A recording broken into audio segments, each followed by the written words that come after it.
Future perfect, जिसको हम pre future tense भी कहते हैं। इसमें हम देखते हैं कि विल हैव विल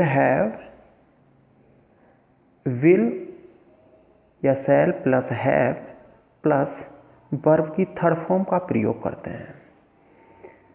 विल या शैल प्लस हैव प्लस वर्ब की थर्ड फॉर्म का प्रयोग करते हैं। इस टेंस में हम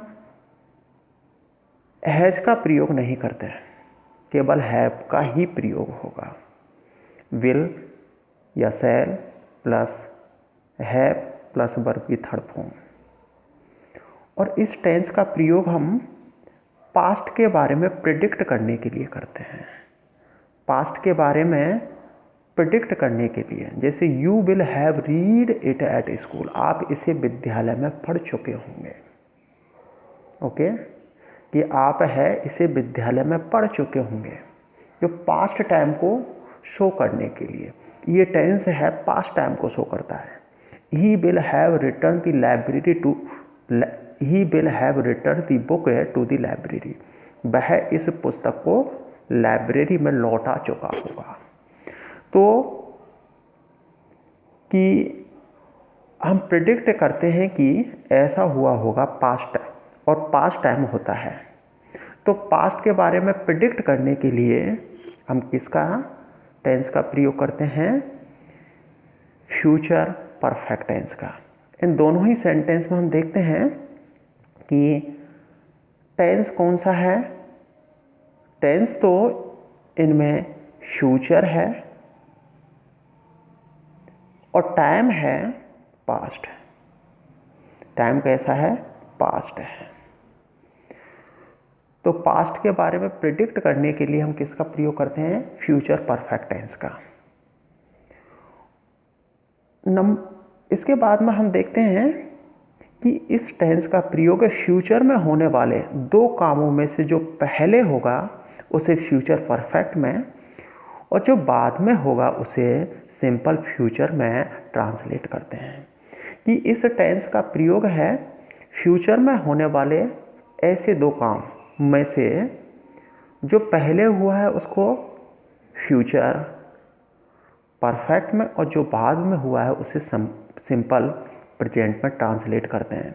मान लीजिए ये दोनों ही कार्य फ्यूचर में हुए हैं।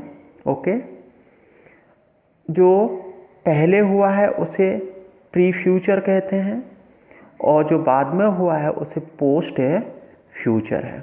प्री फ्यूचर के लिए हम किसका प्रयोग करते हैं? फ्यूचर परफेक्ट का प्रयोग करते हैं।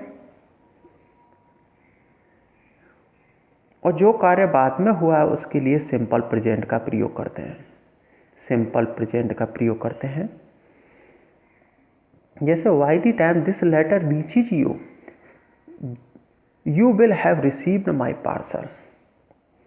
जिस समय यह पत्र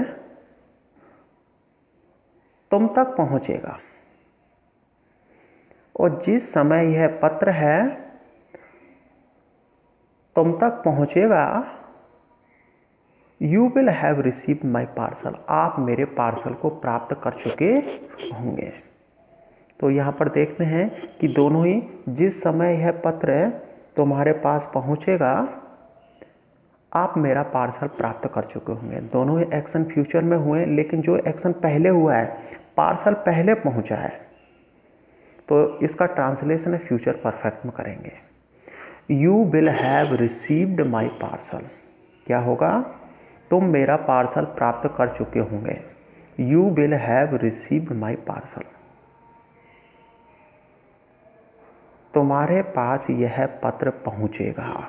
लेटर बाद में पहुंच रहा है। By the time this letter reaches you, इसका सिंपल प्रेजेंट में हम ट्रांसलेट करेंगे। इसके बाद देखते हैं कि ये पार्सल है, मान लीजिए 21 को पहुंचा है, और यहाँ पर देखते हैं कि जो लेटर है आपका है 23 को पहुंचा है। जो पहले एक्शन है फ्यूचर परफेक्ट, जो बाद में एक्शन हो रहा है काम हो रहा है उसके लिए सिंपल प्रेजेंट। यहाँ पर देखते हैं why the time you reach the theatre, जिस समय आप थिएटर पहुँचोगे। The show will have started, show आरंभ हो चुका होगा। तो यहाँ पर देखते हैं जिस समय आप थिएटर पहुँचोगे शो आरंभ हो चुका होगा। जो पहला एक्शन कौन सा हुआ है इसमें, शो आरंभ हुआ है। The show will have started by the time you reach the theatre, जिस समय आप थिएटर पहुँचोगे।